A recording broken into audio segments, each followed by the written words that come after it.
já. Olá, pessoal. Hoje estamos no nosso último encontro do Papo com Gresg de 2022, né? Com o Celso, Alexandre, Ricardo. E nós estamos, primeiramente, muito agradecidos aqui por essa oportunidade desse estudo que continua em 2023, a partir de janeiro, né? Então, vamos fazer a nossa prece inicial. Mariane, você pode fazer para a gente? Com certeza. Boa noite, pessoal. Pedir para todos. Está muito baixo, Mariane. Tá Mariane, muito agora não está dando para escutar, não. Meu fone, gente, eu falei que ele Agora dá deu. ruim. Oi, Agora deu. bem perto Foi. da minha boca agora. Foi? Então, vou pedir para todo mundo fechar os olhos agora, para a gente começar a entrar na ambiência desse estudo, agradecendo mais uma vez a toda a espiritualidade de luz, que com certeza se faz presente, pedindo que essa troca, que esses ensinamentos, que esses aprendizados que aqui sejam obtidos, sejam sempre fonte de luz, sejam direcionadores da nossa conduta no nosso dia a dia, que além do conhecimento adquirido, a gente sempre se preocupe em botar em prática cada uma das lições aprendidas, para que a gente sempre caminhe em direção à nossa evolução, em direção à nossa reforma íntima. Agradecidos estamos e que o estudo possa ser muito, muito positivo a todos nós. Que assim seja, graças a Deus. Graças a Deus. Graças a Deus. Alexandre, bem-vindo. Olá, boa noite. Boa noite. Deixa eu me ajeitar. Agora, vamos então com vocês ao nosso encontro de hoje. Bem, deixa eu só compartilhar aqui.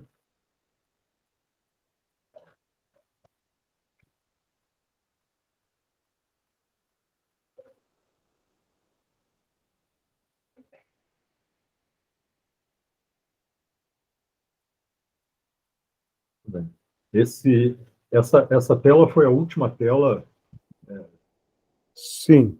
que nós tivemos, né, que nós estudamos, debatemos, enfim. E aí, seguindo ainda nesse capítulo,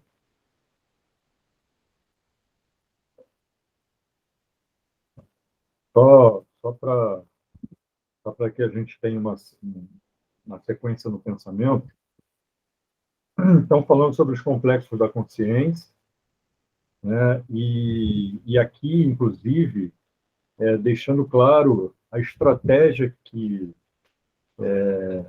estava sendo utilizada para fazer com que um trabalhador da casa, um defensor,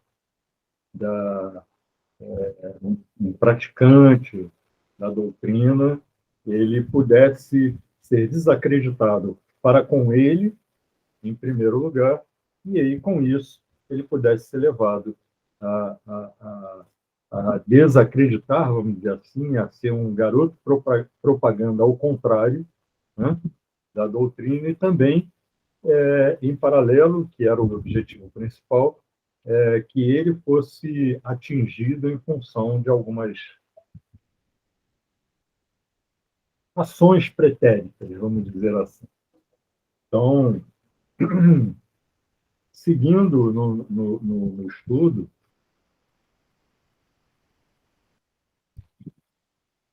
nós temos aqui. Celso, vou ler aqui rapidinho. Essa é uma pergunta que o esclarecedor faz ao espírito. Então, lê, por favor. Tá. Acredita justo que se repita indefinidamente essa complexidade de contas, vítima, algoz, vítima, ou que pode interromper esse curso trágico mediante a paz que a todos fará bem e a fraternidade que os erguerá a misericórdia de Deus, o Pai compassivo?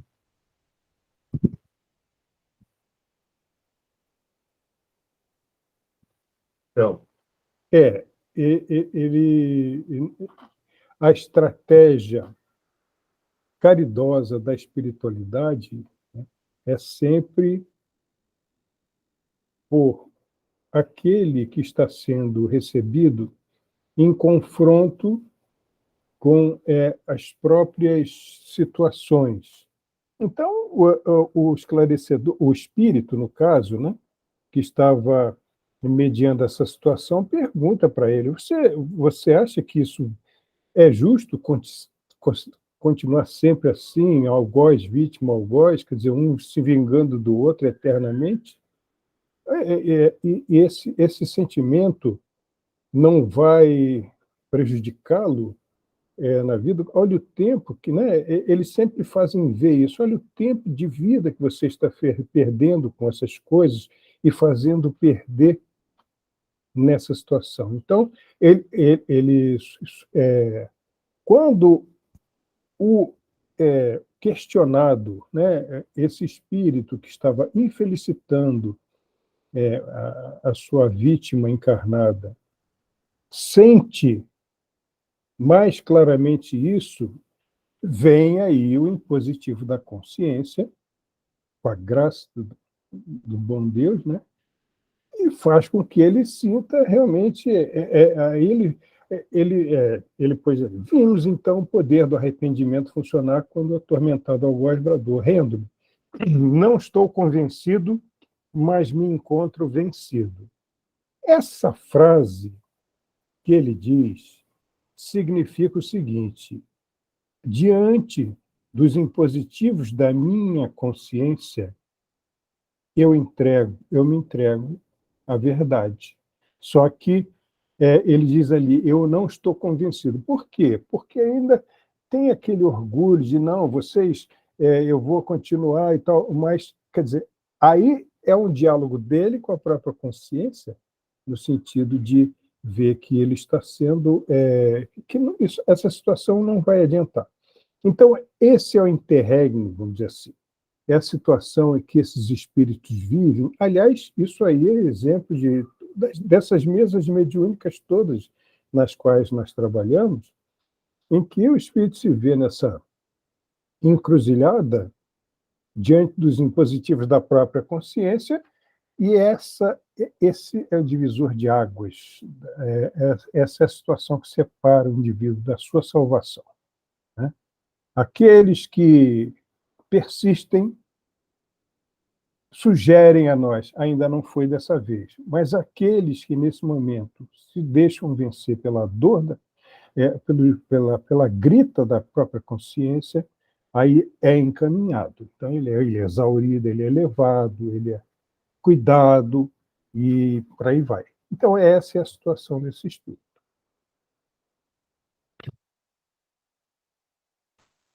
Tem uma outra coisa que eu não deixei de ficar pensando quando estava lendo esse material, que saindo um pouco do descritivo do livro,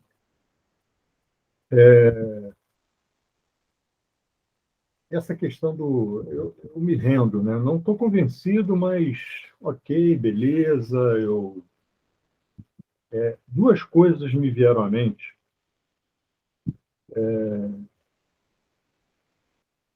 Tem uma coisa que a gente sempre fala com relação ao convite de Jesus, e ao convite dos espíritos, ao convite que nós recebemos ao longo da nossa história.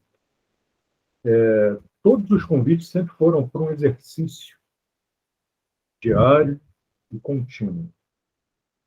Um exercício onde a gente vai acertando, errando, e nesse processo a gente vai se fortalecendo. Mas é necessário dar essa continuidade, né? Então, muitas vezes, a gente estufa o peito e olha para frente e diz, é assim que tem que ser, e é assim, mas está acontecendo, mas é assim mesmo. É o nosso orgulho, é a nossa vaidade, é uma maneira da gente dizer, eu estou por cima, que é uma enganação, né? Antes de qualquer coisa, eu estou me enganando. É uma maneira de dizer, eu estou por cima e que eu estou certo, e não dou o braço a torcer. Só que quando o nosso Mestre Jesus fala sobre sermos compassivos, sobre perdoarmos, sobre estendermos a mão ao próximo, não só aquele que nos faz bem, mas principalmente aquele que nos faz mal, o que ele sugere é que nós coloquemos à prova, né, a nossa paciência e, ao não, ao respeitarmos, aliás, ao respeitarmos o momento do outro, nós não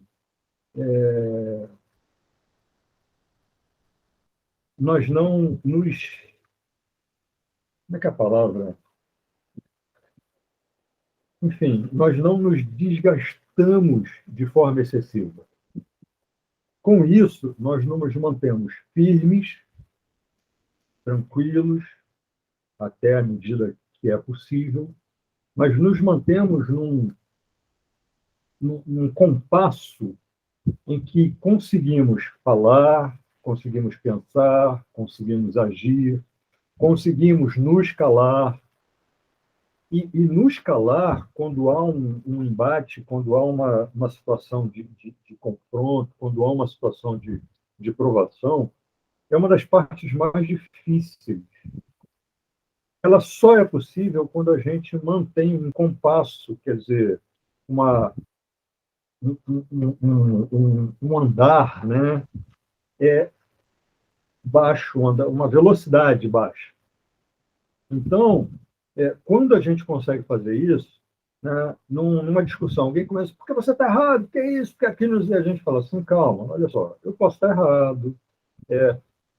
Então, você já diminui o seu compasso, né, a sua velocidade, essa sua explosão. Você não está explodindo, você está colocando para fora, aos poucos, um compasso mais controlado. E aí, com isso, eu consigo me escutar, eu consigo me visualizar e vou segurando essa possível explosão que, de repente, eu tenha em algo que eu estou sendo atingido. E aí, o que acontece? Acontece que cansa aquele que mais faz, aquele que mais explode. Então, no final das contas, a calma, a tranquilidade, a perseverança, sempre num ritmo, a palavra era ritmo, sempre num ritmo adequado, num ritmo que eu vou mantendo um equilíbrio, é o que acaba vencendo. Então, não à toa, muitas vezes, em tratamentos espirituais, sempre ou quase sempre, antes de fazer o tratamento, se coloca aquele indivíduo para assistir uma palestra, ou para escutar pelo menos alguma coisa.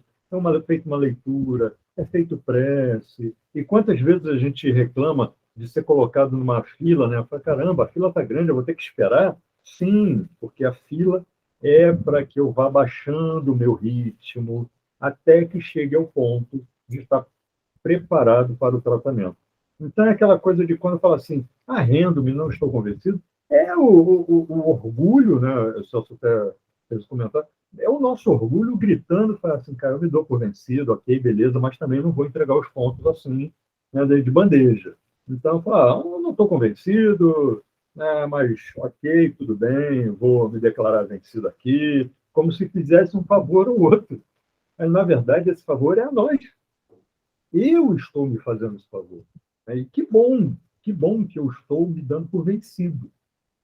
Então, a gente chega nesse ponto quando a gente olha para o outro, né, e fala, você quer espernear? Pode espernear. Eu assim, muito rapidamente, eu lembro que há muito tempo atrás, meu filho era pequeno, a gente estava no shopping, ele queria ir no brinquedo, e eu falei assim, então vamos ali, olhar só aquilo ali e a gente volta. E ele falou, não, eu quero agora. Esse eu quero agora foi um escândalo, migrou para um escândalo, ao invés de debater com ele, se eu começasse, ele estava fazendo um escândalo tão grande, as pessoas olhando para a gente. Vocês imaginam, no meio do shopping, todo mundo olhando, eu falei, se eu começar a olhar em volta, eu vou ficar nervoso com isso. O que eu fiz? Tinha um banco do lado, eu sentei e fiquei olhando para ele. Eu falei, você quer espernear, você quer gritar? Continue. E fiquei ali em oração. Né? Naquela época, eu era um pouquinho explosivo, eu explodia com facilidade, eu falei, gente, eu não posso. Se eu der margem, isso aqui de margem, eu vou explodir, eu vou gritar mais do que ele, não posso fazer isso, não posso. O que aconteceu? Chegou uma hora que ele se deu por vencido. Ele virou para mim, e é muito curioso, que, apesar da idade dele muito pequena, o comportamento foi, papai, eu vou lá contigo, depois a gente vai aqui. Foi tipo, ó, eu não estou convencido, mas tudo bem, então vamos lá, eu vou contigo e depois a gente vem para cá. Né? E é curioso como muitas vezes a gente se porta como crianças birrentas, porque não queremos aceitar algo que está tão ali evidente e a gente bota o orgulho na frente dizendo, tudo bem, eu me rendo, não estou convencido, mas nesse momento eu me dou por vencido. Né? Então, a gente precisa muito olhar essas situações e quando alguém fala alguma coisa que a gente acha ridículo, não entrar naquela e falar, gente, que coisa ridícula. Como pode alguém, como pode? Nós já fizemos provavelmente isso, talvez até pior. Enfim. E aqui um comentário, uma observação do lado. As leis soberanas da vida não permitem justiça com as próprias mãos, desde que ninguém escapa de si mesmo, de seus atos, tendo oportunamente convocado a reparação dos males praticados. Só fazer um comentário, Celso, que aí a vingança, ela nunca é para com o outro. Nunca.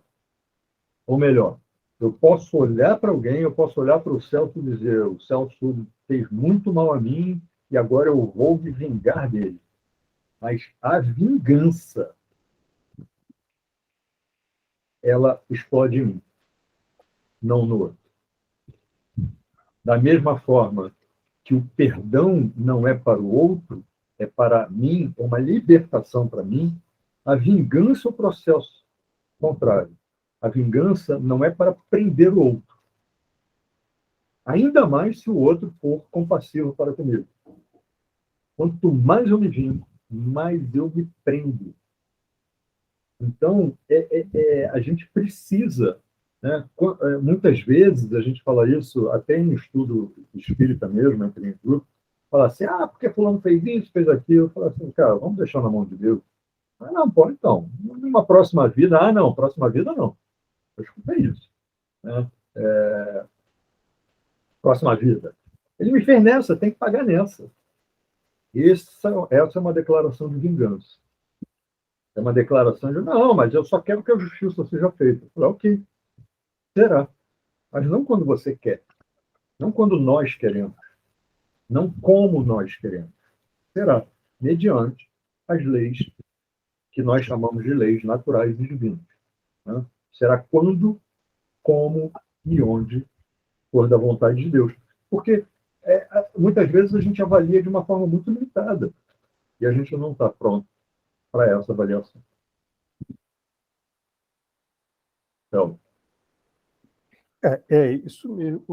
Quando você falou, Alexandre, a respeito de não nos darmos oportunidade de reflexionar de determinadas situações, né? Diz respeito justamente a isso. Ele diz ali que as leis soberanas da vida não permitem justiça com as próprias mãos. Por quê? Porque já existe uma justiça estabelecida. E nós, toda a criação está sujeita a essa justiça. Mas Deus, na sua infinita sabedoria, nos criou a todos simples e ignorantes, para que nós aprendêssemos a fazer escolhas, ele nos dá a liberdade de escolher. Então, o que nós mais vemos, inclusive dentro de nós mesmos, é nós analisarmos apenas um espaço de tempo que vai desde eu me sentir ofendido até eu tentar me satisfazer com a reparação dessa ofensa. Então, numa determinada situação, eu digo saber da existência das leis de justiça, eu digo compreender muito bem o valor do perdão, eu digo saber todas essas coisas, mas naquele momento ali, no silêncio dos meus pensamentos, eu busco a retaliação, eu busco a satisfação do meu orgulho contra aquela afronta, contra aquela situação qualquer.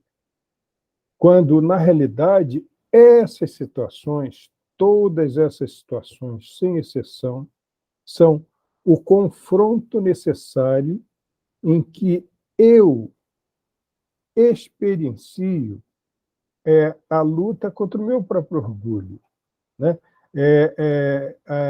O meu exercício de humildade, é o sacrifício que eu faço de abrir mão de satisfazer esse orgulho, do qual eu sou escravo e não percebo, né? Eu acho que eu sou senhor daquela situação, quando, na realidade, eu estou sendo um servo daquele sentimento que me mantém prisioneiro há muitas e muitas existências. Então, eu, como servo desse sentimento, eu me entrego a essa retaliação e saio vociferando, querendo que... Não, espera aí, como o Alexandre disse, não, que outra existência não é essa mesmo. Quando, na realidade, eu estou passando por aquela situação ali como pagamento de dívida, de coisas que eu fiz lá atrás. Então, quer dizer, a situação é bem clara. É como se Deus, todos os dias, nos convidasse à reflexão, de acordo com as situações todas que são criadas para nós, né? Para que nós aprendamos isso, de que não adianta eu querer me vingar. Não adianta. Se alguém me ofendeu, se alguém agiu contra mim, eu devo pensar assim: bom, a vida já vai dar conta desse que errou. Se eu acrescer nessa conta as minhas ações de retaliação, aí é que eu arrumo a minha própria dívida. Aí é que eu aumento a minha própria dívida. Então, todas as vezes que alguém errar contra nós temos que ter esse pensamento. Deus vai cuidar dele. A vida já vai trazer a ele uma cobrança disso que ele fez de errado, desse momento em que ele foi egoísta, irascível, orgulhoso, esse negócio todo. Eu não tenho que seguir esse orgulho dele com o meu próprio orgulho, né? Porque senão eu vou estar aderindo a essa situação e aí a gente volta lá atrás. A gente vai ficar nesse negócio de vítima, algoz, vítima a vida inteira? Não adianta. Não adianta. Então, quando a gente fica buscando onde aprender, nas nossas orações a gente pede: Deus, Jesus, me ensine, quando na realidade as lições estão todos os dias diante de nós, o tempo todo. O que a gente precisa é ter a humildade de perceber esses momentos em que, invariavelmente, a chave da minha libertação, como lembrou Alexandre, é a minha coragem de lutar contra o meu próprio orgulho. É o que está aí, né?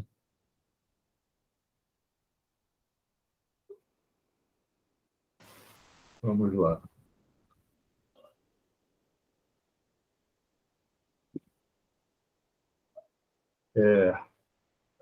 Pois é muito curioso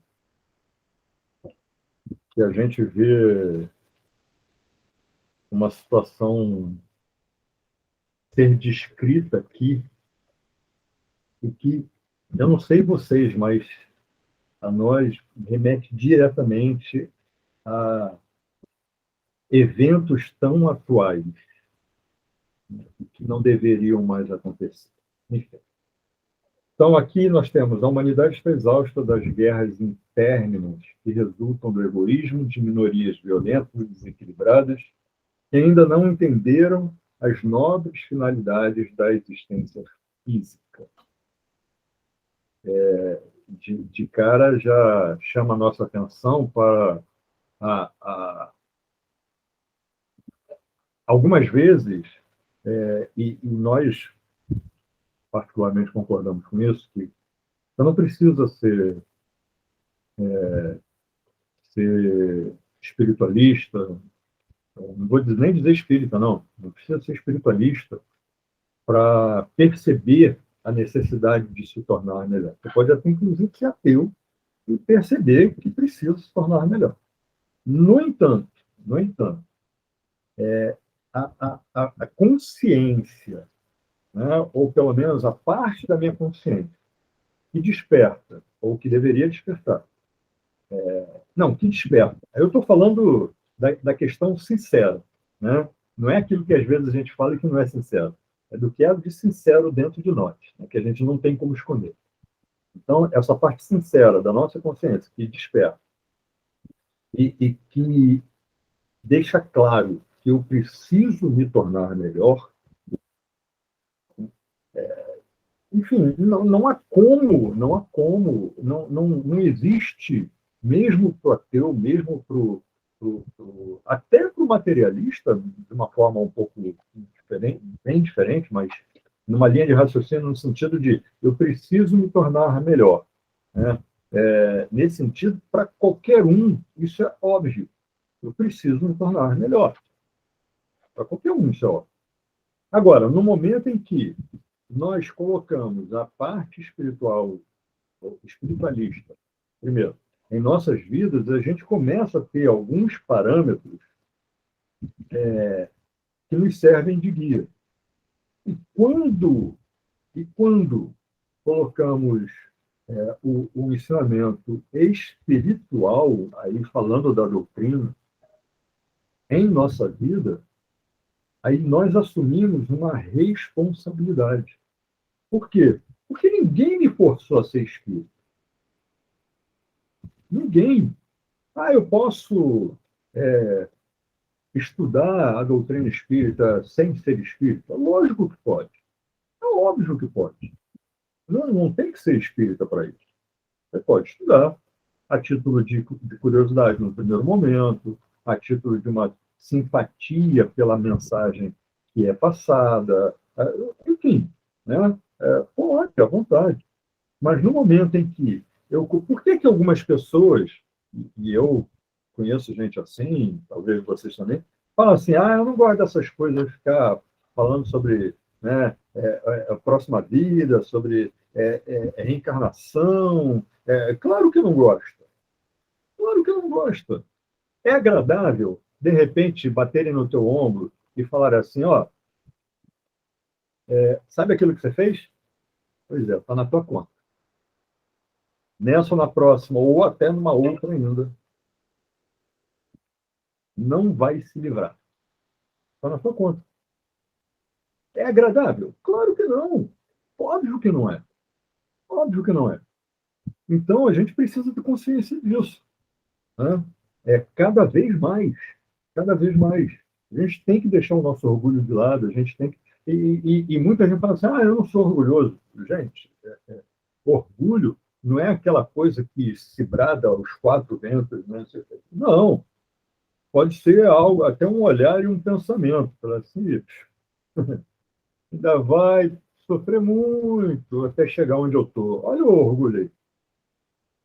Mesmo que não, mas eu não falei nada, eu não fiz nada, eu estendo a mão, mas pensou. Olha o pensamento, né, do eu sou melhor. Então, a gente precisa exercitar muito, cada vez mais.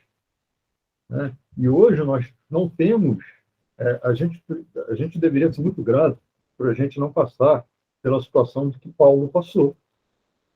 Tantos erros, de repente se toca, nossa, a vida inteira pisando na bola.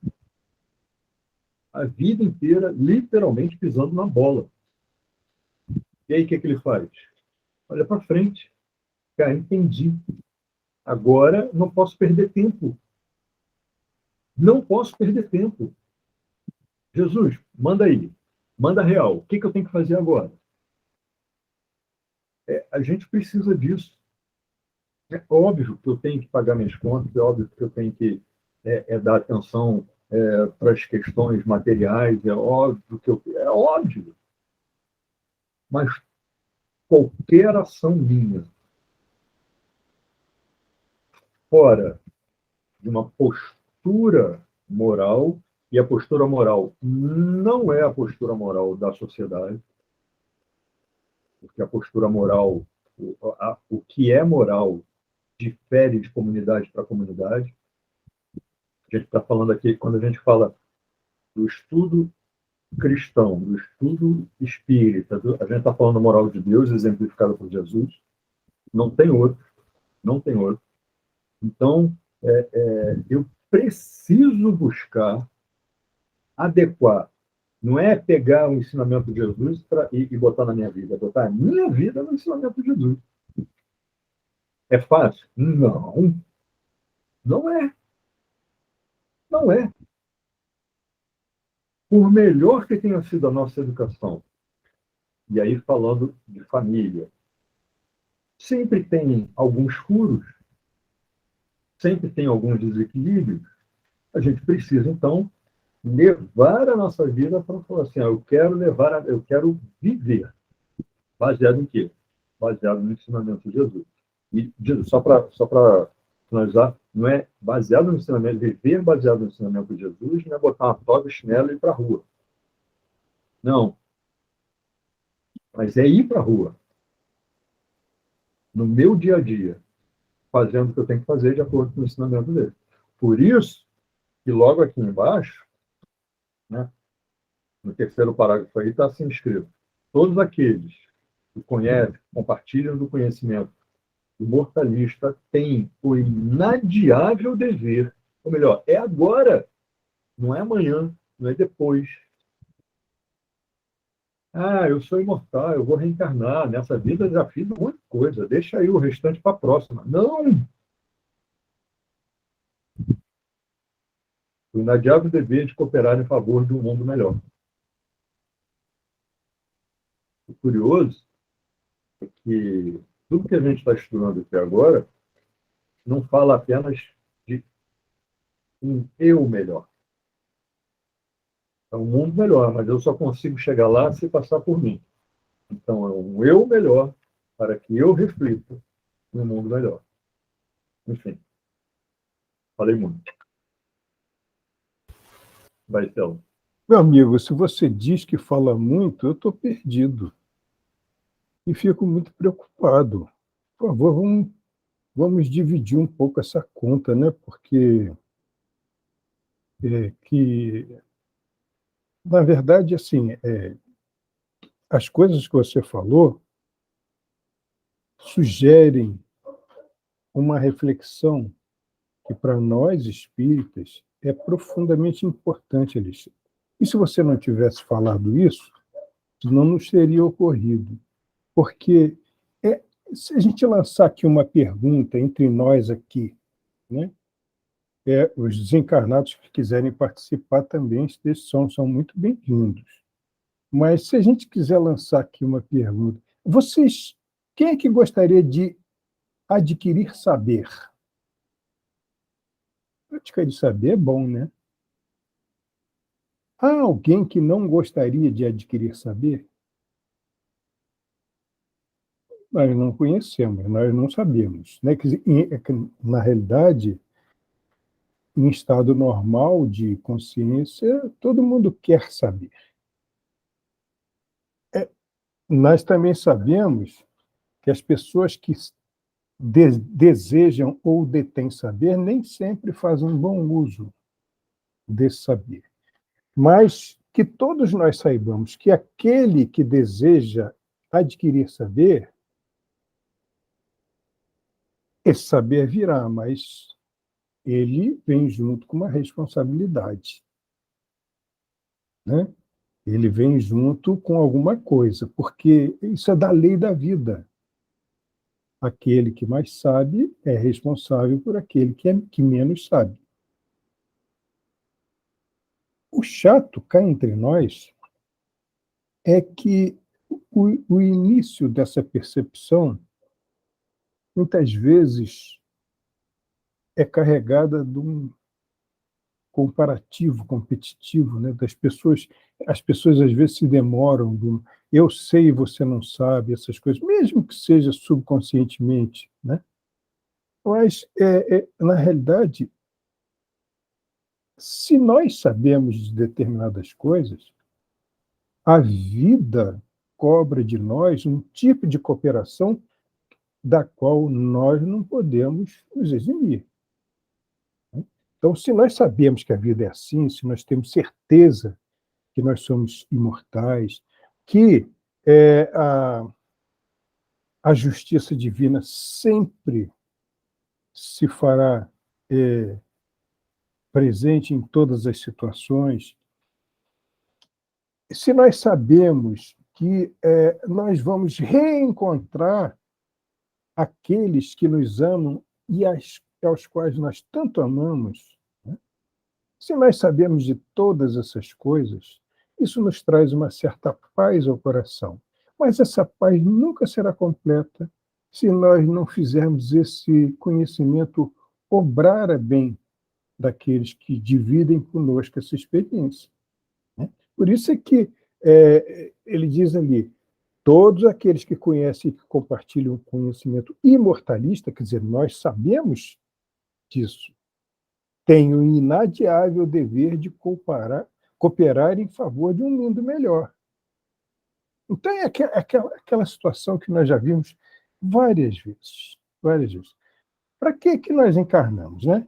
Nós temos ali o lado da missão, o lado da expiação, e, entre uma coisa e outra, todas essas situações probatórias.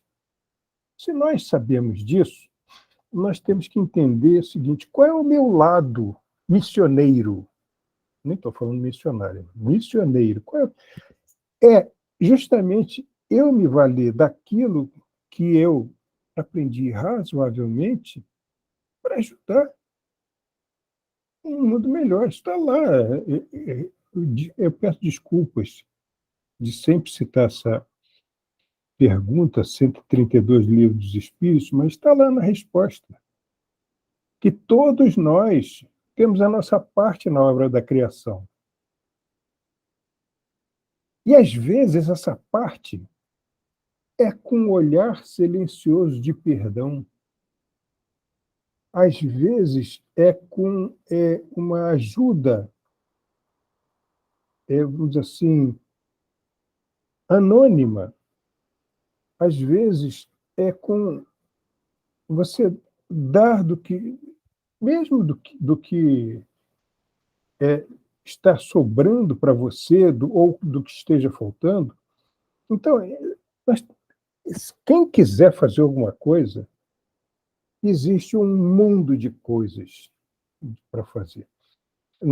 Impossível deixar de lembrar que nós vivemos recentemente essa situação toda aí, em que a política entrou nas nossas vidas, e descansem que eu não vou misturar as coisas. Mas nunca se viu um momento em que as pessoas falaram tanto sem nenhum proveito geral, enquanto que aqueles que nada falavam só agiam em proveito geral de todos, né? Então, quer dizer, nós temos que tomar muito cuidado com o nosso discurso, com as nossas ações e, sobretudo, com o fato gritante de nós conhecermos sabermos de determinadas... Não é que nós saibamos mais, não. É que as pessoas não aceitam aquilo que nós aceitamos. Nós somos imortalistas por opção. Nós aceitamos isso. E o outro, de repente, não é imortalista porque não teve oportunidade. Enfim, isso não significa que eu seja melhor que ele, mas significa, sim, que naquilo em que eu puder, eu devo ajudá-lo.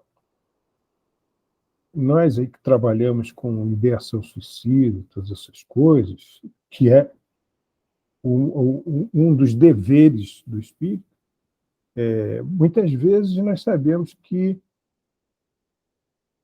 determinadas coisas que nós falamos numa conversa joga uma dúvida, é uma dúvida que pode salvar a pessoa de muita coisa. Né? Então, eu juro que não estou competindo com o Alexandre no volume de palavras, mas, quer dizer, eu consegui falar mais que ele. Né? Então, é isso. É a nossa consciência de que, se nós somos imortalistas, se nós temos determinados conhecimentos de lei de ação e reação, a vida está nos convidando a usar isso em proveito geral.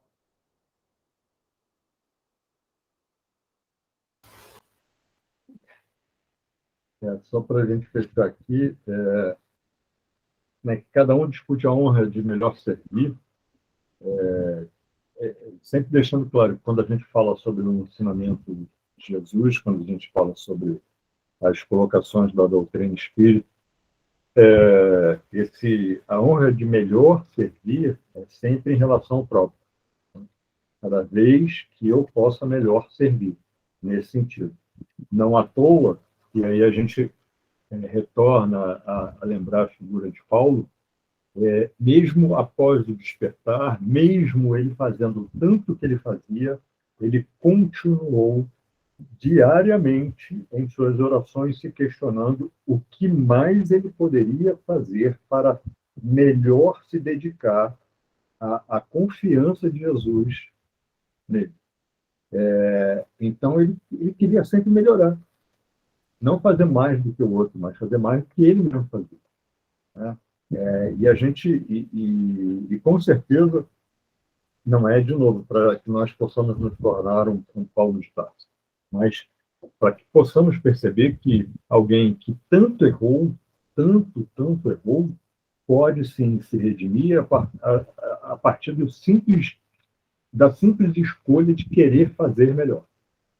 Né? Então, nenhum erro nosso, seja qual for, é tão absurdamente grande que vá nos paralisar por completo e impedir o nosso seguir em frente.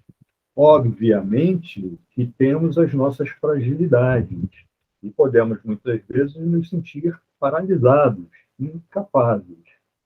Mas o que é maravilhoso nessa jornada é que não estamos sozinhos. Então, mesmo quando eu não tiver condição de andar, haverá aquele que estará ao meu lado, me ajudando nessa caminhada.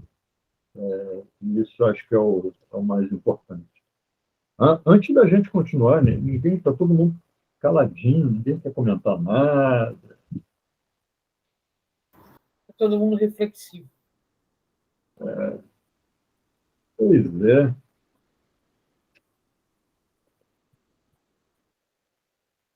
Alexandre, Oi. Desculpe. Volta só um instantinho o slide, só uma coisa que ali, quando ele diz ali no Auto Alternativo para que a paz se estabeleça entre todos os trabalhadores do Evangelho, é porque, se nós bem nos lembramos de todo esse livro, ele fala da agressão que o movimento espírita está vivendo, né, para que haja dissensões, para que haja separação e uma série de outras coisas. Então, ele fala aí da união de todos. Por isso é que nós, aliás, sem querer, vamos dizer assim, Falando, na realidade, desejando falar a verdade, essa casa, por exemplo, trabalha muito pelo movimento espírita, na universalidade das suas propostas e todas essas coisas. Então, é disso que o movimento precisa, porque o que nós temos sabido, e essa obra é uma preocupação, né? E que justamente dessas agressões que o movimento vem sofrendo, para que haja essas separações e todas essas coisas, para enfraquecer, porque eles, os verdadeiros inimigos, eles percebem nos espíritas os verdadeiros cristãos. Então, isso é uma responsabilidade muito grande. Não estou querendo dizer com isso que só seja dentro do espiritismo, não se trata disso. Eu estou falando do testemunho dos próprios agressores que elegeram o movimento espírita como aquele que devem agredir justamente pelos efeitos que são evidentes, né? Desculpe, é só para a gente contextualizar direitinho. Pode seguir, obrigado. Inclusive, só para reforçar o que você falou, né? Por exemplo, um dos maiores cristãos da humanidade, né? Praticante, vamos dizer assim, um dos maiores praticantes do ensinamento cristão, não era cristão. Ou melhor, não era um cristão na sua postura religiosa. Gandhi, né? Gandhi foi um dos grandes e não era cristão, mas ele reconhecia a identidade a moral, né? Exatamente. Daquilo que ele professava com o cristianismo. Exatamente. É verdade. Então, assim, não é só para deixar claro que não é preciso ser espírita não é isso. Porque a gente está falando que o espiritismo ele vem para explicar, para contextualizar, para esmiuçar alguns conceitos de uma forma mais prática, né? E aí, só para finalizando esse capítulo, né, isso aqui resume um pouco do que a gente estava falando aí, né? Ser gentis no lar, na rua, na comunidade religiosa, esportiva, no trabalho, onde estiveres. Quer dizer, uma das coisas que a gente tem falado muito, e até porque tem escutado muito também, então, na verdade, a gente tem repetido muito, é que muito, às vezes, se escuta de pessoas dizendo assim, eu sou um espírita, como é que é? Simpatizante. Simpatizante. Mas não existe isso. Pode ser. Na verdade, não existe um cristão simpatizante. Porque o próprio cristianismo, ele quando a gente começa a entender, a gente já deixa claro, e não à toa o espiritismo é assim, porque já deixa claro que ser cristão é agir como cristão, né? E o ser espírita tem uma responsabilidade maior, não é melhor, é maior, porque vem o esclarecimento de tudo aquilo que Jesus ensinou, né? Um esclarecimento no sentido de, não tem essa de fechou a porta, agora eu estou... Não, está respirando? Então você tem obrigações morais, né? Não, meu corpo morreu, eu não respiro mais, estou volitando. Beleza, continua, porque as responsabilidades morais elas não têm fronteira, né? A verdadeira moral, né? Ela não tem fronteira. Então, e aqui ele coloca aquilo que a gente estava comentando, né? Então, onde estiver, pois o selo da mansidão vos fará conhecidos e imitados. Não é essa mansidão, é a paciência, é a compaixão para com o próximo, é o perdão, é tudo aquilo que a gente pratica que me deixa tranquilo, calmo, porque me dá a força e o esclarecimento de que eu não preciso entrar em combate. Tá? Então, é essa mansidão. Não é eu abaixar a cabeça e dizer pode bater, porque Jesus é o meu protetor. Não é isso. Você pode bater porque não vai me atingir. É isso. Eu sou muito mais forte do que a sua violência, do que a sua impaciência, do que a sua... É isso. Então, é por isso que muitas vezes a gente vê pessoas com uma saúde extremamente debilitadas e são muito felizes com todas as suas limitações. Por quê? Porque elas estão doentes, mas não são doentes. Então, o ser espírita é despertar para aquilo que, né, dizer, eu sou espírita. Tá, entendi que eu preciso assumir essa responsabilidade, eu tenho responsabilidade para com o outro. Conhecido, não importa. Eu tenho essa responsabilidade. E não é dentro da casa espírita. É em todo lugar. Né? Dormindo, acordado, não importa. Em todo lugar. E aí ele completa, no livro, vem lá, uma alegria silenciosa nos dominava, falando a respeito da postura daqueles que ali estavam, ao perceber que a determinação no amor ao próximo, né, em estender a mão com amor, com carinho, com fraternidade, com compaixão, foi muito mais forte do que tudo o restante. Por constatarmos a vitória do amor em relação ao ódio, o bem em relação ao mal, e sentirmos uma gratidão impossível de ser definida, por estarmos entre aqueles que foram convidados para o labor. É isso. Gilmara levantou a mão ali. Ó. Opa, pode falar. Oi, gente.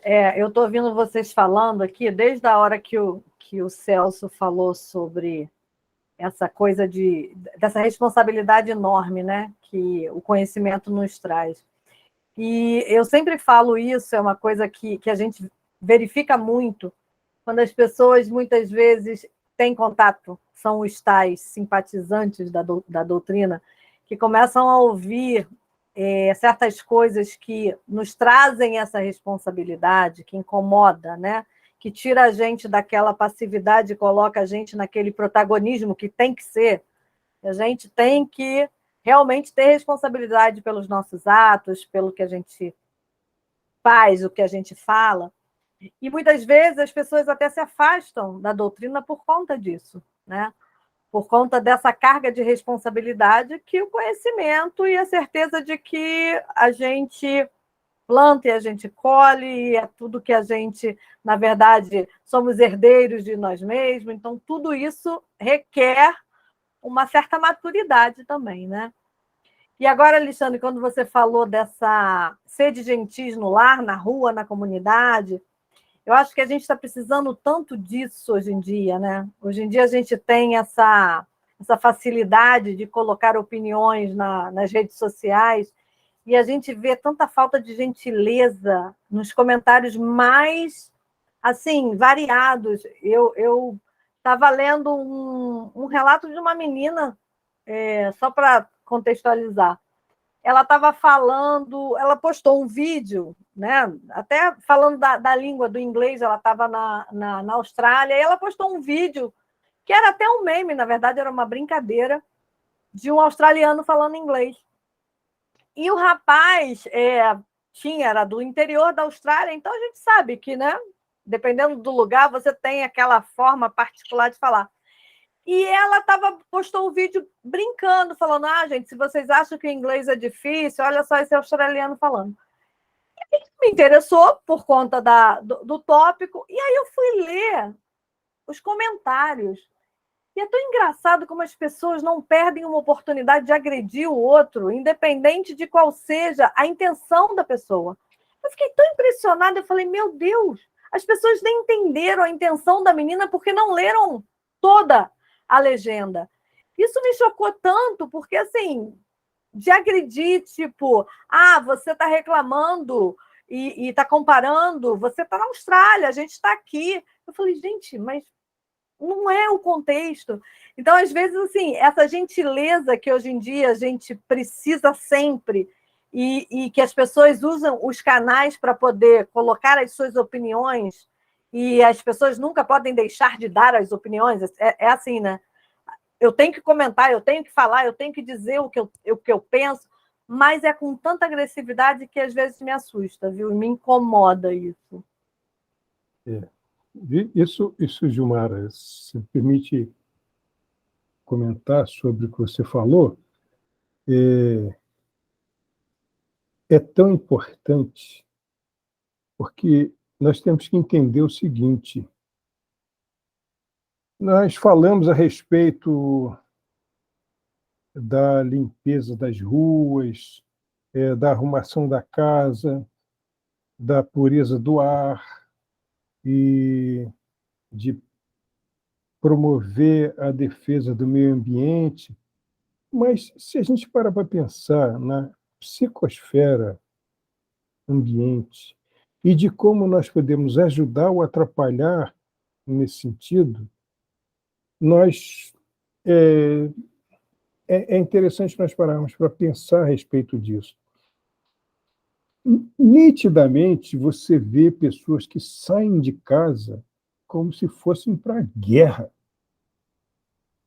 As armas são as palavras, e elas já vão com um olhar, com a carranca agressiva, e é no sinal, é no supermercado, é simplesmente passando na frente dos outros. Tudo. Elas vão para a guerra, porque elas estão acostumadas a competir o tempo todo. Por isso que é profundamente importante que nós saímos de casa. Antes de nós sairmos, nós pensamos, eu vou contribuir para o bem dessa psicosfera. Aí eu vou ser gentil, eu vou ter uma palavra de paciência, eu vou, isso que o Alexandre falou, eu vou saber não reagir a determinadas provocações, com o sacrifício do meu próprio orgulho, sim, porque é a maneira de eu estar beneficiando esse ambiente mental onde nós vivemos, fazendo a minha própria parte. Né? Então, eu nem falo de redes sociais, porque, na realidade, isso aí é um exercício de guerrilha, né? É uma coisa que as pessoas entram ali, quem que eu vou agredir? Elas não verbalizam isso, mas a atitude é essa. Quem que eu vou reparar? O que eu vou criticar? Onde é que eu vou? Em que eu vou rir ridículo de quem aqui? E o que essa pessoa está fazendo pelo mundo em que ela vive? Ela só está embarcando nesse prejuízo. Né? É isso. Você sabe, Celso, que escutando você falar, e a Gilmara principalmente, eu lembrei que, há um tempo atrás, assim, como as coisas são tão fáceis, né? Como a agressividade flui de forma tão fácil para algumas pessoas. Eu, não participando de uma comunidade, participando de isso estava no LinkedIn, tá? Que é uma rede profissional.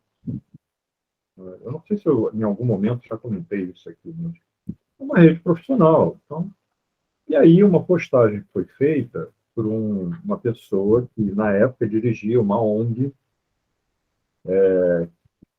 que é como é que se diz?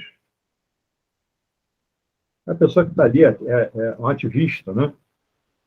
Ativista e tudo mais. Ok, beleza, nada contra, muito pelo contrário. Muito pelo contrário. E aí, mas essa pessoa fez uma postagem que era de muita agressividade.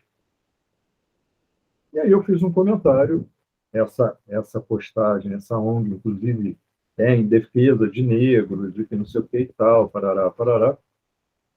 Eu fiz um comentário. Né? Enfim.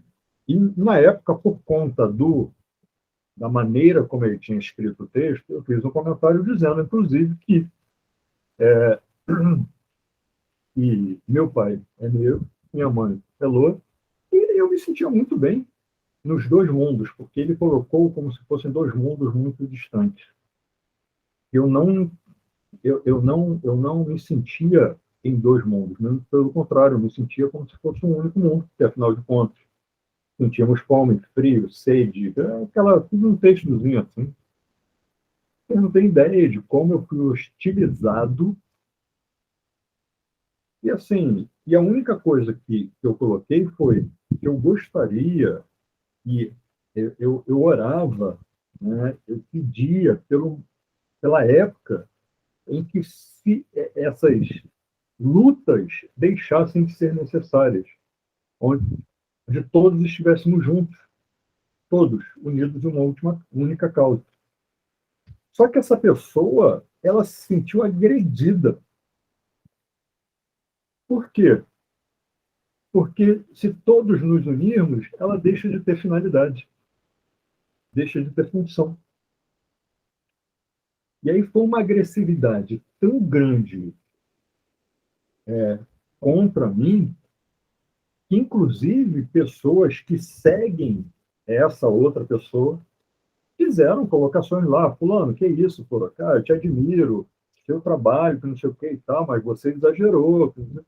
E ele continuou, não, que é assim, porque dizendo que eu estava perdido por causa dessa união, né, de pessoas tão diferentes e incompatíveis como são meus pais. Olha só, gente, não faz sentido. Então, as pessoas, elas precisam justificar a hostilidade que elas têm dentro delas para jogar isso para cima dos outros. É incrível isso. É incrível. Então, a gente precisa, essa mansidão que é descrita aqui, a gente precisa praticar. A gente não pode ser um simpatizante do espiritismo. A não ser que eu diga, não, eu sou um simpatizante do espiritismo. Mas se eu digo, eu sou espírita, eu tenho que ser, automaticamente eu digo, eu sou praticante. E, portanto, eu tenho que praticar. Não tem outra. Senão, de que serve? Não serve. Vamos adiante. Simone. Simone. Simone rapidinho só. A Joada falando, você está falando, eu lembrei que acho que a gente nunca teve um momento que a gente precisa tanto orar e vigiar, né? Nesse momento de transição e tudo mais. Semana passada, eu estava lendo uma postagem do Marco no Twitter, e que ele fala do Neymar, né? Do Neymar, jogador, quando ele se machucou e tal. Quanta gente assim que fala de Jesus, que fala de Deus, que não sei o que. Tanta gente, meu Deus do céu, desejando mal a uma pessoa por causa de posição política, ou porque acha um mau jogador, ou enfim. Enfim, a posição política dele não importa, se ele é um mau jogador, ele está na Copa, mas o que me chamou muita atenção é a capacidade das pessoas de desejar, de querer, que bom que ele está fora, que ele realmente se machuca, que ele não merece, é isso. Então, assim, eu acho que a gente precisa realmente orar e vigiar o que a gente fala, mas principalmente o que a gente pensa e o que a gente sente. É muito triste a gente constatar, né, que dentro da gente vem um turbilhão ainda de coisa ruim. Né? Isso me fez... foi a postagem do Marco. Eu realmente, depois, em seguida, até copiei ele, botei uma postagem também no Instagram aqui do curso da gente, que realmente aquilo, eu fiquei impressionada. Como é que a gente pode, né, falar de Jesus, defender Jesus, e ao mesmo tempo ser tão ao contrário a Jesus, né? Pô, Dinda, só complementando aí dessa postagem, me chamou muita atenção, né? Porque esse momento de Copa do Mundo, tá todo mundo ali também, né, envolvido com aquela ambiência. E é muito triste quando a gente desvaloriza mesmo o sonho das pessoas, assim, o sonho que aquela atleta ali chegou até ali, pô, trabalhou a vida inteira, independente do quanto foi privilegiado. Não estou entrando nesse mérito aqui, que claro que, comparando com a sociedade em geral, tem uma vida, né, na ótica material muito privilegiada. Mas, e aí, depois que aconteceu isso, eu vi de novo, isso se repetiu um pouco depois, quando o Gabriel Jesus se machuca agora. E não pelo motivo político, mas porque ele não faz gol, porque não é o nível, enfim. E as pessoas comemorando que ele, ao se machucar, não ia poder jogar novamente. Isso é muito triste, porque tem um sonho ali atrás, tem uma construção, e a gente, pô, ver as pessoas disparando esse ódio é muito triste. Não que a gente não faça também, tá? A gente também tem nossos momentos de não controlar o nosso ódio, né? Mas, assim, é bem cruel quando você olha na essência. Um garoto que, tipo, chegou ali e que, pô, sofre uma lesão, sabe-se lá se vai ter outra oportunidade de jogar uma outra Copa do Mundo, e as pessoas comemorando porque ele não fez gol, tipo assim, porque ele não agrada elas da maneira que elas desejam.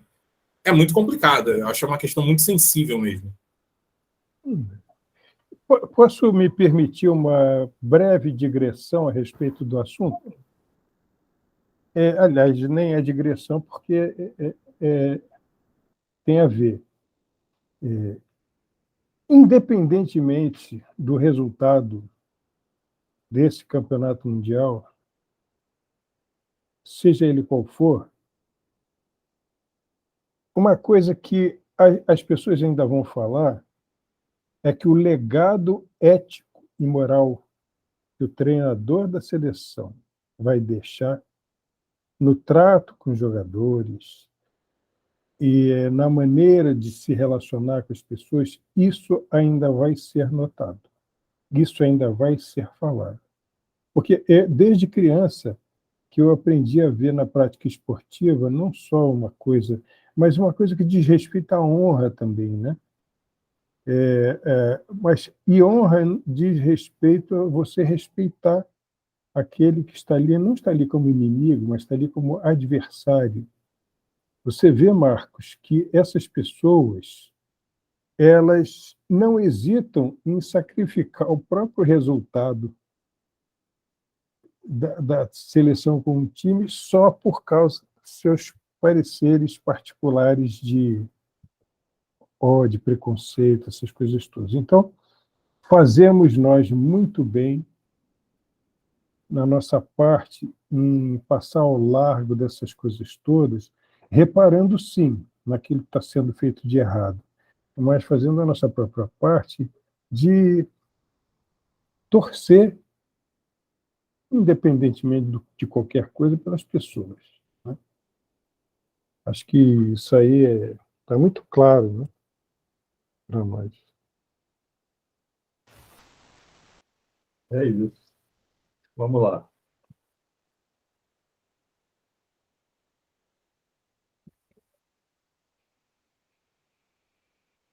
Aí, entrando no capítulo 15, primeiro parágrafo que a gente tem aqui já diz o seguinte: estamos numa guerra declarada. As forças do mal, que um dia praticamente dominaram a Terra, no período da Inquisição, e os fanáticos espirituais de antigas doutrinas que detestam Jesus, uniram-se no mesmo campo de batalha, embora as diferenças de convicções, contra o que consideram seu inimigo comum. Na impossibilidade de o atingirem, desenharam um plano hábil e sórdido em relação aos cristãos novos, aos espíritos em particular. Fazendo um comentário aqui, eu quando leio, eu costumo dizer, e isso hoje para mim faz todo sentido, eu escutava isso em pequeno, mas não fazia tanto sentido, hoje em dia faz todo sentido, né? Quando a gente lembra de um mal cometido por nós, que bom, né? Cometi, não pelo fato de ter cometido, mas pelo fato de estar no passado. Que bom que houve e que não há mais. Então, quando eu leio as forças já praticamente dominaram a Terra, isso quer dizer que não dominam mais. Opa! E aí eu lembro que muitas vezes a gente, né, em comentário, fala assim, porque o mundo está assim, o mundo está assado, porque não tem mais jeito, porque o mundo está acabando. Gente, A gente esquece que a nossa sociedade ela já foi muito pior do que é. Em vários aspectos. Em vários aspectos. Né? Eu e a Cláudia, minha namorada, que a maioria aqui conhece, nós gostamos muito de ver filmes de época, documentários, coisas assim. E às vezes ela se sente muito mais impactada com o visual do que eu, e ela fica assim, como é possível que as pessoas conseguissem viver nessas condições? Não só sanitárias, não só sociais, políticas, por aí vai. Né? Então, as situações elas eram muito piores. E ao invés da gente olhar isso e pensar, cara, já foi muito pior e a gente conseguiu chegar aqui, quer dizer que a gente pode evoluir muito mais. Se a gente pode evoluir muito mais, por que é que eu não foco nisso, nessa evolução? Né? Por que é que eu não me esforço para ajudar? E é curioso,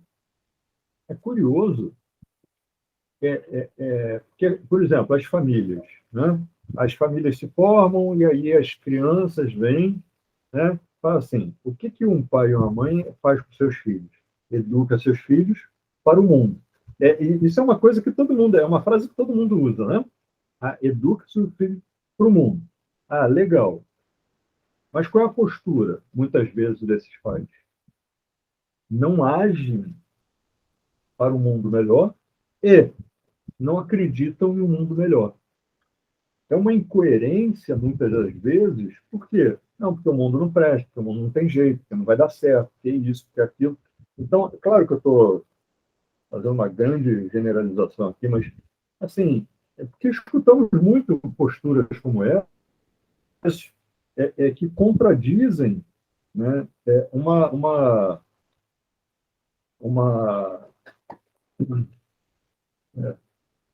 o seu próprio discurso.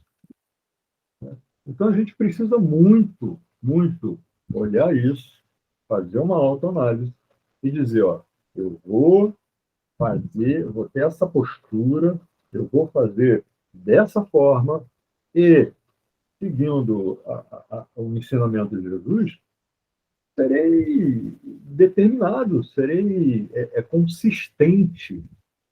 consistente na minha postura e na minha atitude. O que vai acontecer com relação às outras pessoas é a escolha delas. A minha escolha é essa. E é assim. Né? Eu lembro daquela frase atribuída a Chico, não lembro exatamente a frase, mas em que ele diz, né, que aos outros dou o direito de errarem ou de serem como desejarem, alguma coisa nesse sentido. E ele fala, a mim eu dou o dever, né, de ser cada vez melhor, ou algo nesse sentido. Então, a gente tem que assumir isso, essa postura, e se manter firme. Porque senão, o que adianta? Assim, não faz muito sentido. Né? E falo isso para mim também, porque às vezes a gente deixa o sangue ferver e esquece disso. E não pode. A gente não pode fazer isso. Orar e vigiar, né? O tempo todo. Então, a mídia que vive se compraz em vender alucinações e pavor, tem o menor respeito pelos sentimentos humanos, a pretexto de informar, faz verdadeira lavagem cerebral em que o mal predomina e convida os cidadãos a um alerta armado, estimula-os. Esportes. Eu acabei de dizer, os esportes radicais, sem nenhuma consideração pela existência física. Decantos, festivais alucinados de drogas e de sexo, que arrebanham centenas de milhares de jovens e adultos frustrados,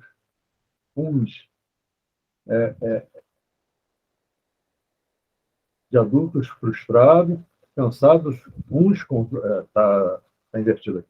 Não frustrados uns, cansados outros dos próprios excessos. Não, Tá. Desculpa, eu Não, li errado. tudo bem. E adultos frustrados uns, cansados outros, os próprios excessos, e reinam o medo, a insegurança, a incerteza, o vazio existencial.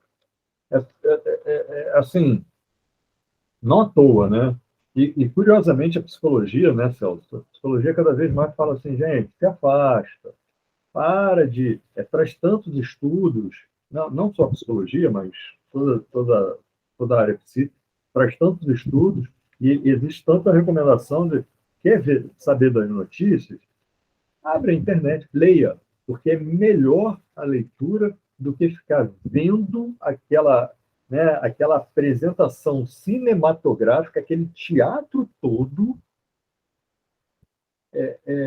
falando e instigando o que há de pior em nós. E a gente continua dando valor a isso. É incrível quantas pessoas falam assim, porque a emissora tal é um lixo, é aquilo, não sei o que e tal, parece assim. E aí, de repente, na mesma conversa, fala, você viu que passou isso, passou aquilo? Mas onde que você viu isso? Lá na emissora XYZ. E para que viu? Então, quer dizer, é uma incoerência. A postura do indivíduo é uma incoerência. Outro dia fizemos um estudo que era o espírita, né, perante o evangelho. Gente, o que é isso? Eu falei assim, eu sou espírita? Eu sou. Então eu tenho dever moral. Mas eu não sou nenhum Jesus. Tudo bem. Ué? Mas não é ser um dever, não é ter um dever moral de ser um Jesus. É ter um dever moral de exercitar aquilo que a gente aceita. Né? Isso é o dever moral. Mas eu sou falho. Que bom que entendo isso. Vai me deixar mais alerta. Então, a gente precisa se colocar numa postura de que, olha, é assim que eu entendo, é assim que eu preciso fazer, e é isso que eu vou fazer no meu quadrado. Né? É a minha responsabilidade. Mas o outro, responsabilidade dele, não é minha. Então, eu preciso, porque senão eu abro porta, janela, porta, escancaro tudo para ser o que nós chamamos de forças do mal, né? Que são as influências negativas que vão nos derrubar. Vão nos derrubar. Vão nos levar para ações, para pensamentos, e aí, quando a gente falar com alguém que é contrário à nossa postura, ao invés da gente dizer, olha, eu não concordo, eu acho que é isso, essa é a minha maneira, ao invés da gente ter essa posição, a gente vai dizer, porque você não presta, você está errado, e aí pronto. Então, a gente está falando tanto né, da guerra lá, né, de Rússia, disso aqui. Gente, e a nossa guerra? Com aquele vizinho, com um colega do trabalho, com o ente familiar, Qual é a diferença? O tamanho. Mas a postura, se eu não compreendo uma única pessoa que está do meu lado, que eu reconheço que é falho como eu, como é que eu posso querer olhar para toda uma sociedade e dizer eles estão errados? Se eu, no 1 a 1, não consigo lidar com isso. Ou melhor, não consigo não. Se eu, no 1 a 1, não busco mudar a minha postura. Enfim. Alguém? Eu só queria fazer um breve comentário a respeito desse último parágrafo. Nós vivemos uma situação em que claramente se verifica uma relação perversa entre mídia e cultura. Perversa não no sentido de ser má, não, no sentido de ser uma coisa. É perversão da ordem. Né? Porque há aqueles que defendem que a moral está inserida na cultura. Mas o que é cultura? Cultura tem um ponto de partida. E a base desse ponto de partida diz muito respeito à moral. Então, eu acho que eu acho claramente contestável esse negócio de dizer que moral está inserida na cultura, porque eu acho que a moral vem antes da cultura, né?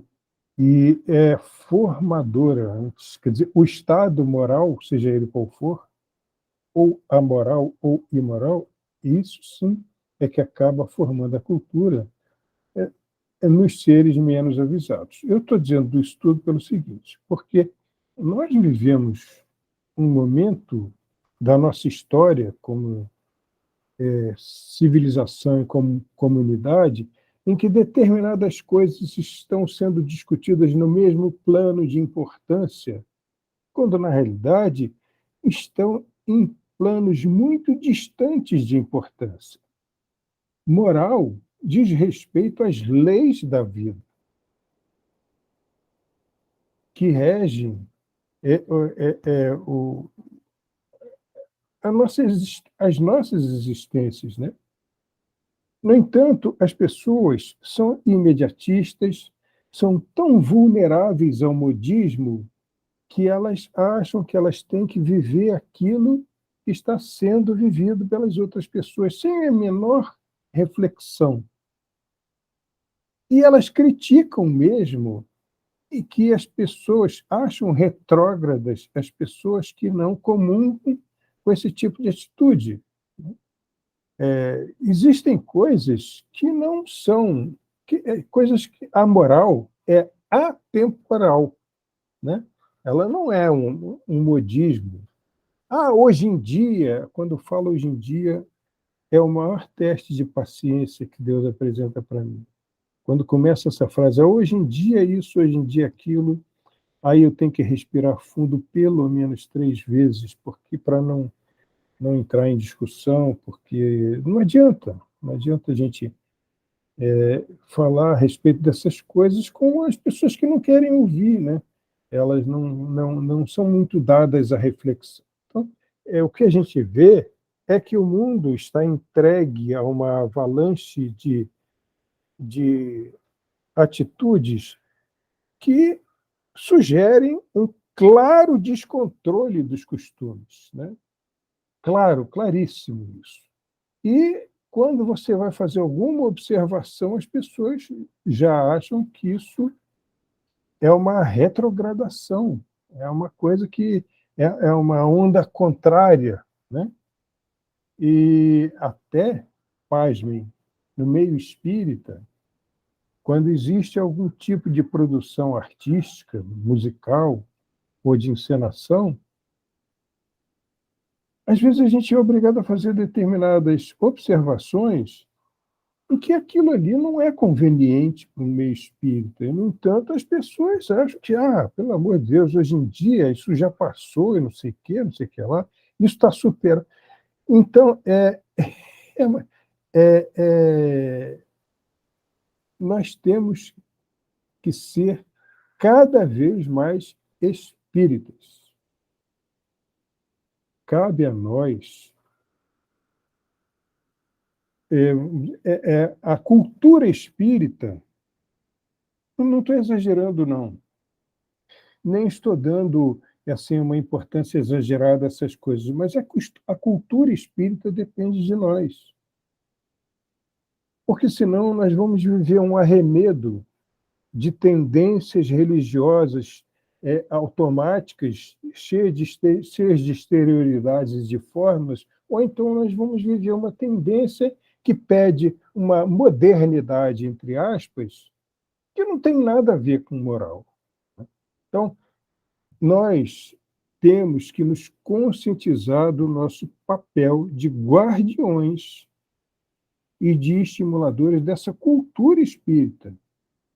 Nós temos um tesouro enorme que é a literatura espírita que nos ajuda nesse sentido. Então, nós estamos remando contra isso que está aí? Sim, e com todo vigor, sem entrar em atrito, sem entrar mas silenciosamente fazendo a nossa parte, com caridade, com fraternidade, com gentileza, com paciência, mas nunca, nunca aceitando os maus costumes, nunca aceitando a imposição de um modismo pernicioso e que não, acaba atrapalhando a vida de todo mundo. Esse trabalho que nós estamos fazendo aqui, todos nós aqui juntos, fala disso, fala do papel do espírita nesse momento de transição. O trabalho todo é isso. E esse momento de transição depende, sim, de nós representarmos o bastião espírita, a defesa dessa postura como movimento fraterno que faz frente a essas coisas todas que vêm em avalanche por aí. Podem, por favor, pedir para eu parar de falar, que senão eu acabo me inflamando. E é isso. Simone, acho que eu exagerei na hora, né? 21h58. Nada de exagero, hein? A gente volta em janeiro do ponto que a gente parou. Bom, manda um slidezinho para nós, que isso é ótimo. Vou mandar aqui, com certeza vou mandar, pode deixar. Tá ótimo. Aproveitando mais uma vez aqui para agradecer a vocês dois, e a Ricardo também, que não tem podido estar presente, né? Por essa reflexão. Graças a Deus, a gente vai continuar ano que vem, então não dá aquela sensação de acabou, não, tem mais ano que vem. Né? Aproveitando também para já convidar todos vocês, em janeiro a gente vai ter também o Celso presente na nossa casa, né, com uma palestra linda, que foi o artigo que ele escreveu, né, que é Ama, Trabalha, Espera e Perdoa, né, frase de Abigail. Então, a gente está muito feliz com essa oportunidade, com certeza Alexandre vai estar com a gente outras vezes também na nossa casa, que isso aí a gente, né, tem que ficar perturbado, esse ano a gente perturbou ele 2 vezes, agora ano que vem vai ser multa. E obrigada mesmo, gente. Muito obrigada por a gente estar junto nesse momento. O nosso próximo encontro é toda terceira semana de janeiro. E mais uma vez lembrando, então, como a gente conversou no início, em fevereiro, como é a terça-feira de carnaval, a gente não vai ter e passa para março. Não é isso que a gente tinha falado no início, né? Isso. Mariane, pode fazer a prece para terminar esse trabalho lindo para a gente? Se meu fone colaborar, com certeza. Como é que tá aí? Tá dando para ouvir? Perfeitamente. Então tá. Vamos lá, então, pessoal. Agradecer nesse momento, não só pelo estudo de hoje, que mais uma vez foi maravilhoso, mas por todo esse ano em que estivemos juntos, estudando, trocando ideia, aprendendo, e enriquecendo o nosso espírito cada vez mais. Pai, a espiritualidade amiga, gostaríamos de pedir também que o ano que se inicie também seja cheio de bênçãos e cheio de oportunidades de aprendizado na continuação desse estudo e em muitos outros que virão com esses nossos amigos que também fazem parte da nossa família Gresg. Obrigada a toda a espiritualidade amiga, obrigada ao Celso, ao Alexandre, ao Ricardo, e que possamos estar juntos em muitos outros trabalhos de amor nessa casa hoje e sempre. Que assim seja, graças a Deus. Graças a Deus. Graças a Deus. Até janeiro, gente. Beijo. Simone, muito obrigado. Obrigado vocês todos. Obrigado, Greg. Obrigado, Alexandre. Boa noite. Obrigada. Tchau, Até gente. janeiro. Obrigada, gente. Até janeiro. janeiro. Um beijo grande, viu? Um beijo. Agora Beijo, eu vou desligar aqui.